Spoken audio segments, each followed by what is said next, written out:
According to the CDC, around 42% of U.S. adults over the age of 20 suffer from obesity from 2017 to 2020.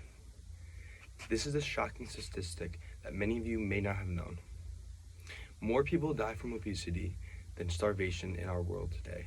Obesity is becoming the leading cause of premature death in our society.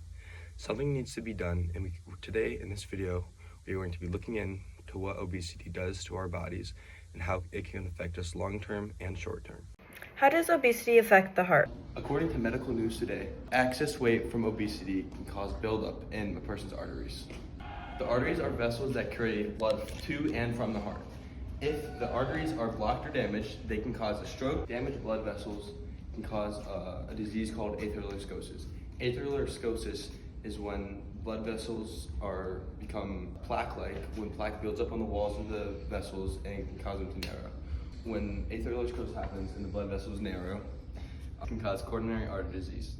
Coronary artery disease is when plaque builds up on the walls of the arteries. This can lead to heart attack, stroke. These damages to the heart directly correlate with our topic on the circulatory system. We see body parts like arteries being directly affected by obesity and how they can be damaged by too much fat buildup. Yes, and over time, the extra effort that is used to pump blood through the ventricles can damage the ventricle structure, which in turn can increase the chance of heart failure. This is yet another instance of parts of the heart being affected by obesity. The ventricles are extremely important to maintain the body's blood flow, and damaging it will lead to heart failure. 50% of patients diagnosed with heart failure will die in the next 5 years. This shocking statistic perfectly displays how dangerous obesity is. This is a growing struggle in our world today. So many people are suffering from obesity, which is leading to unexpected premature deaths. However, sadly, this isn't the only thing obesity that affects in our body. Obesity can heavily affect our body cells. For instance, a typical healthy body releases anti-inflammatory adipokines, which are essential for our bodies. However, when our bodies become more and more obese, the adipokines become pro-inflammatory and release bad enzymes into our bodies, which causes more inflammation.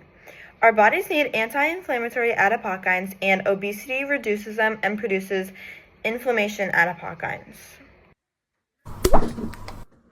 These adipokines are a large group of protein hormones which once again relates to topics we discussed in class. These proteins play a vital role in our bodies, and when they are affected by obesity, begin to release pro-inflammatory enzymes. Obesity is extremely bad for our bodies and demonstrates how cells are disrupted. These two side effects have been directly correlated to the topics we discussed in class. Moving on to the final topic of our video, we are going to be discussing a couple things that can be done to help prevent obesity and what is the federal government doing already to try and prevent it. Obesity is obviously a growing struggle in our world today. It is heavily researched and there are many ways to help prevent it. The federal government is also helping with this problem. For instance, according to the CDC, Supplemental Nutrition Program for Women, Infants, and Children, and Farm to Educate programs are helping lower class families to be able to afford more nutritious foods. The federal government is also promoting healthy ways to live our lives. However, there are some things that we can do as a society to help prevent obesity. In my opinion, one of the best ways to do this is by building healthy habits at a younger age. We can do this by signing our kids up for sports at a young age. Sports like swimming, basketball, squash, and lifting weights are a couple of sports that create calorie exertion. Another habit that needs to be built into our younger generation is healthy eating. With programs such as the Supplemental Nutrition Program for Women, Infants, and Children, it is becoming easier for lower class citizens to have the ability to have nutritious foods. Another thing that needs to be done is for our federal government to put more money into our public school feeding. This will dramatically increase our children's intake of nutritious foods. With the school's food being so bad for our kids and many students eating school lunches, they are eating unhealthy foods 182 days out of the year. If we invest more money into this problem, our kids will be eating healthier foods, leading to a healthier life. The quicker we build these habits into our society, the better chance they have of living an obese-free life.